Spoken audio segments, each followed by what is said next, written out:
Shalom,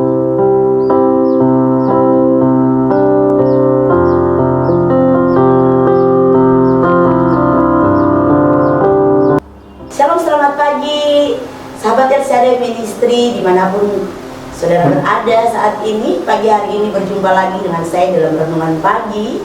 Sebelum kita mendengarkan suara Tuhan, mari kita berdoa.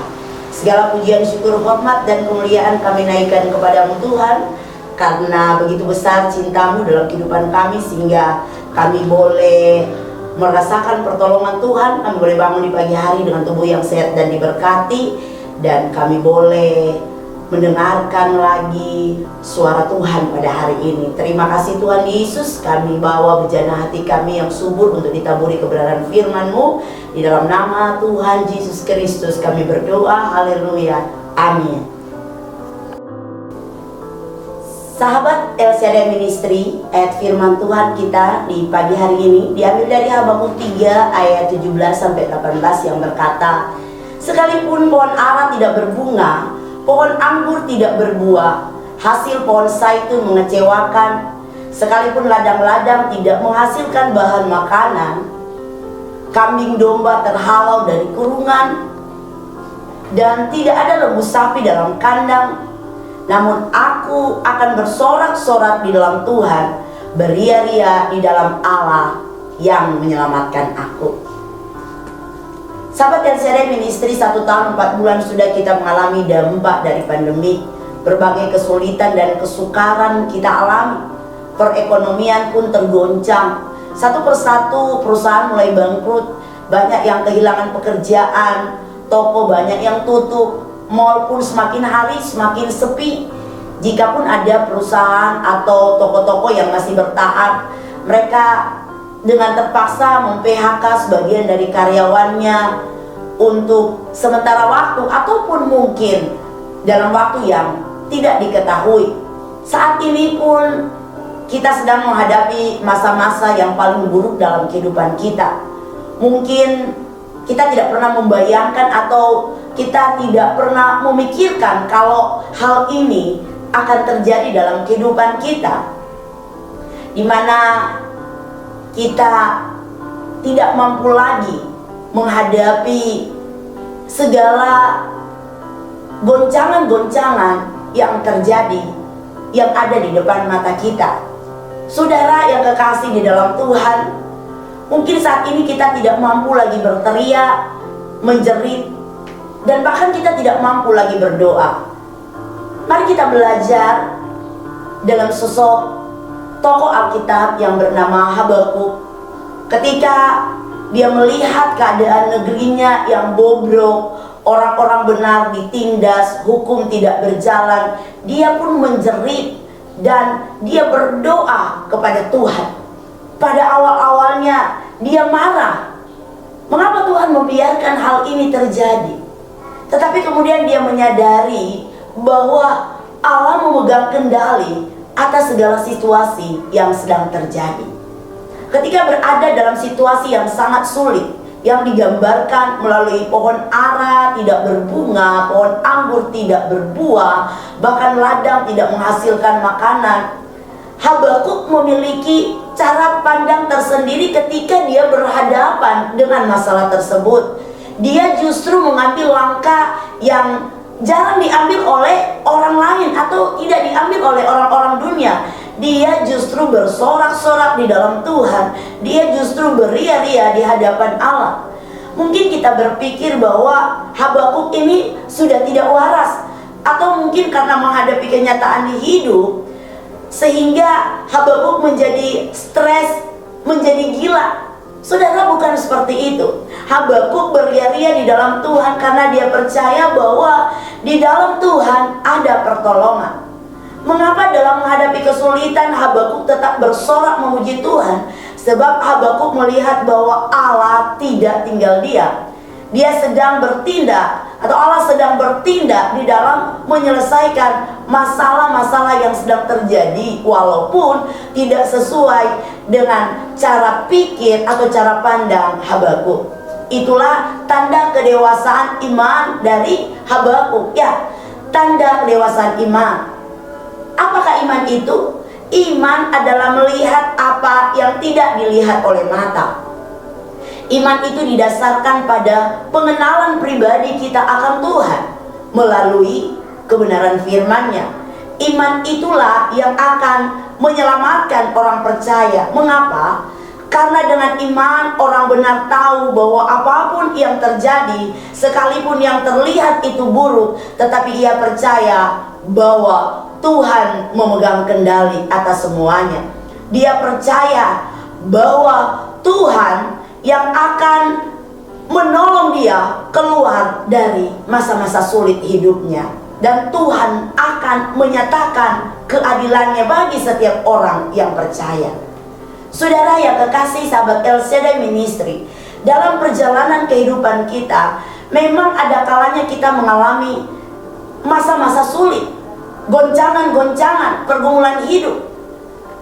Masa ketika kita merasa bahwa kita tidak lagi memiliki kekuatan untuk kita mau melangkah maju dengan segala problema kehidupan yang menghimpit kita, seolah-olah kita tidak lagi memiliki jalan keluar.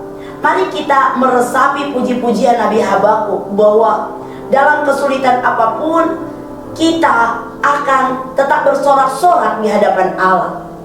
Jangan mengeluh dan bertanya kepada Tuhan, mengapa Tuhan izinkan hal ini terjadi? Apakah kita lupa bahwa Allah sendiri berjanji akan selalu menyertai kita? Tuhan tidak pernah menjanjikan hidup kita tanpa masalah. Ia berjanji pada kita untuk memberikan kita kekuatan saat kita sedang melewati masalah atau saat kita sedang mengalami pergumulan. Ia berjanji dia akan selalu bersama-sama dengan kita, menyertai kita. Bahkan dia sanggup memberikan jalan keluar bagi kita. Jadi tidak ada alasan bagi Allah untuk ingkar janji. Apa yang diucapkannya itu juga sedang dia lakukan sekarang. Ia bukan manusia yang tak bisa menepati janji karena faktor keterbatasannya. Saudara yang kekasih dalam Tuhan, ketika semua tidak berjalan seperti hari-hari yang lalu, tahun-tahun yang lalu, ketika mungkin penghasilan atau pendapatan kita menurun drastis, ketika mungkin ada yang mengalami kebangkrutan, ketika mungkin kita tidak memiliki apa-apa lagi untuk bertahan hidup, jangan putus asa. Mari kita datang kepada Tuhan. Mari kita datang memuji dan menyembah Tuhan. Keterpurukan kita saat ini jangan dijadikan kendala untuk kita tidak bisa memuji Tuhan. Keadaan dan situasi sulit justru menjadi pemicu kita, dan kita harus menyadari bahwa tanpa Tuhan kita tidak bisa berbuat apa-apa. Ada kuasa di balik pujian yang kita naikkan dengan sungguh-sungguh. Di balik pujian, firman Tuhan berkata bahwa tembok Yeriko runtuh. Hakim-hakim berkata bahwa pada hari ke-7 tembok Yeriko runtuh. Di dalam perjanjian baru juga ada sebuah contoh Paulus dan Silas yang terpasung di dalam penjara. Ketika mereka menaikkan pujian kepada Tuhan, maka terjadilah gempa yang pada akhirnya melepaskan mereka atau mengeluarkan mereka dari penjara. Mari puji Dia. Meskipun kondisi kita saat ini sedang tidak kondusif, secara logika nggak mungkin kita bisa memuji Tuhan dengan keadaan yang tidak baik. Tetapi mari kita bayangkan, ada kuasa di balik puji-pujian kita kepada Tuhan. Ketika kita memuji, kita mendapatkan kelegaan, kekuatan, juga semangat yang baru. Mari kita belajar bertumbuh seperti Habakuk.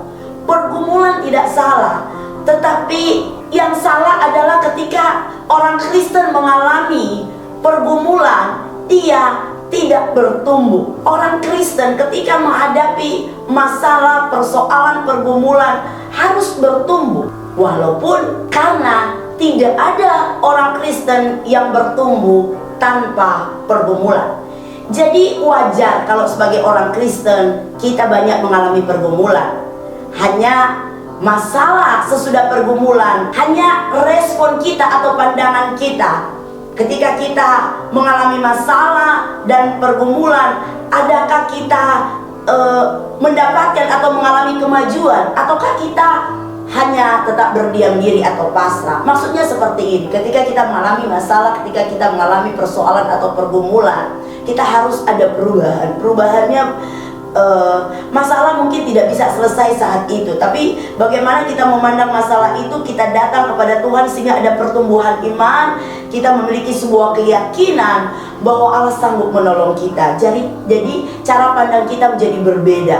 Kita memiliki sikap yang baik dalam memandang masalah dan persoalan. Saudara, mari kita maju. Mari kita belajar dalam kesulitan kita untuk tidak menjadi orang Kristen yang pasif.